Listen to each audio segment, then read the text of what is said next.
I've been listening to a lot of sad music recently. It's not because anything happened, to be honest. Well, that's not completely true. I just moved into college, and that's why I'm talking into a sock. I forgot my pop filter, so gotta make do. Anyways, college hasn't left me with an acute sadness, but rather just melancholy. Melancholy. A feeling of pensive sadness, typically with no obvious cause. Anyways, let's talk about some music. The first song I want to recommend is Goodbye by The Altogether. The days before I left for college were filled with goodbyes, and although for many these days were filled with emotion, I felt nothing, to be honest. Neither sadness nor excitement. As I said goodbye to those who I loved, I didn't feel anything, and as they expressed their emotion verbally or through tears, I just kind of sat with them, out of an inability to do anything else. On the day before I left, I had one more goodbye to say, to a friend from middle school, and after I told him the very thoughts I just expressed to you all, he took aux from me in the car and played me this song.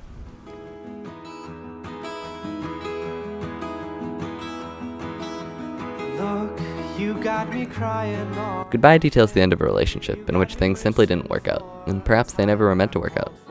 It's an acoustic cut with beautiful harmonies and a heavenly bridge that only accentuate the melancholy lyrics. There's that word again. Maybe it's because I want to avoid the overtness of the word sadness, but this song doesn't seem to exude a depressive aura.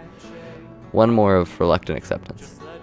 The lyrics seem to infer that there was somewhat of an understanding that the relationship simply wouldn't work out, and that's just the way things are. It's a hard truth to accept, but it's a truth nonetheless. The beauty of music and art as a whole, however, is that it can be interpreted in whatever way the beholder sees fitting.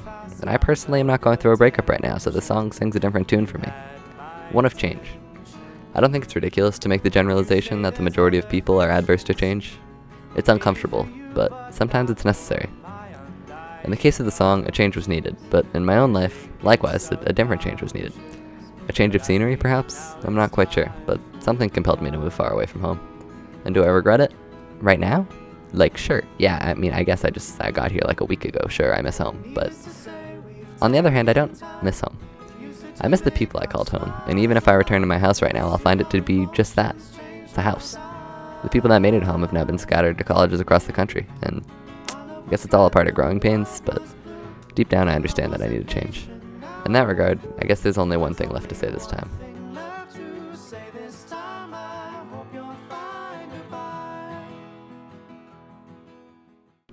The second song I want to talk about briefly is titled Liz by Geskel? I don't know. I don't have any clever analysis on the song. It's a song about a long-distance relationship, and I'm in a long-distance relationship, so there's your analysis. Alright, maybe I'll write a little more. This song is another beautiful guitar ballad, but instead of opting for the acoustic intimacy of the last song we talked about, it opts for a more in-your-face, plugged-in, and intense approach.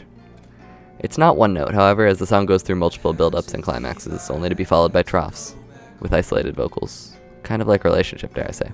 Not the vocals, but like the ups, you know what I mean. I'm no expert on the matter, but being hundreds of miles away from a significant other is not very fun. The obvious thing to point out is loyalty or fear of lack thereof, but even if we look past that, it's not entirely an easy thing to deal with day to day. Physically being with someone is an experience that is easy to take for granted, and the feelings that accompany this are intangible and indescribable. But those who have been most successful at describing the feeling of company have opted to call it warmth. In that regard, long distance can feel like a winter. Day after day, it doesn't seem to ever get warmer, but you'll keep on calling, keep texting, and hope one day it does get warmer. Just hold on a few more months, my friend. The final song I wanted to touch on, for today at least, is Shuggy by Foxygen. If nothing else, listen to the song because it has one of the most refreshing structures I've ever heard. The makeup of the song is chaotic and in a way kind of reflects the headspace created by the scenario described in the lyrics. This song, surprise surprise, also details a relationship. One that is one-sided. I fear this dynamic more than anything else. To put one's heart and soul into a relationship and to be rewarded with ambivalence is a living nightmare. This song uses more instruments than I'm willing to list and skips around from A section to B section to a solo in the middle and other strange components. And this lack of consistency mirrors the distress that's found in the futility of loving someone to no result. More than anything, however, this song is best described as confused. An individual who is lost in their own emotion, a feeling that I'm sure I'm not alone in relating to. The mind is a dangerous place and it's certainly easy to get lost, but sometimes there's beauty in the chaos of overthinking, and I think that's exactly what Shuggy portrays. I still don't know if that's how I pronounce the name of the song, but I think I said it confident enough where you guys are going to believe me, so. Okay. Anyways, thanks for hearing me out. Go support all the artists. I think they're all phenomenal. I don't got anything else to say. I don't know if I'm gonna keep making videos. We'll see. I felt inspired, which is a weird way to say sad. But anyways, have a good day.